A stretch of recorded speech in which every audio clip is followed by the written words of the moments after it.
അപ്പോൾ ഇന്ന് logistics and supply chain ഇൻഡസ്ട്രിയിൽ ലോജിസ്റ്റിക്സിനെ കുറിച്ച് നമുക്ക് സംസാരിക്കാം. അപ്പോൾ എന്താണ് ലോജിസ്റ്റിക്സ്, അല്ലെങ്കിൽ ലോജിസ്റ്റിക്സിൻ്റെ കോൺസെപ്റ്റ് എന്താണ് എന്നൊക്കെ പഠിക്കുന്നതിന് മുമ്പ്, അല്ലെങ്കിൽ അതിലേക്ക് വരുന്നതിന് മുമ്പ് നമുക്ക് ഈ പദം, ഈ വേർഡിൻ്റെ ഒറിജിനെ കുറിച്ചൊന്ന് സംസാരിക്കാം.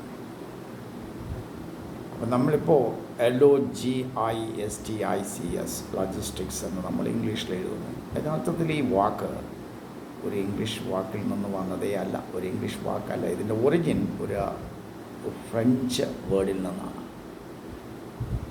അപ്പോൾ ലോജിസ്റ്റിക്സ് എന്ന് പറയുന്ന ഈ വാക്ക് came from a French word loger, LOGER, or logistic, LOGISTIQUE എന്ന് എഴുതേണ്ടി വരും ഫ്രഞ്ച് ഉച്ചാരണം വെച്ച് നോക്കുകയാണെങ്കിൽ.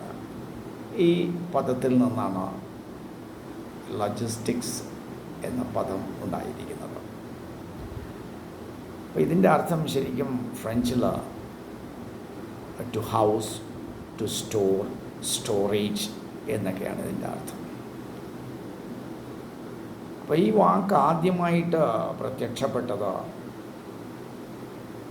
ഫ്രഞ്ച് ആർമിയിലെ ഒരു ജനറലായിരുന്ന ബാരൻ ഹെൻറിയുടെ ദി ആർട്ട് ഓഫ് വാർ എന്ന് പറയുന്ന പുസ്തകത്തിലാണ്. അപ്പോൾ the word first appeared in a book written by Baron Henry. The name of the book was The Art of War.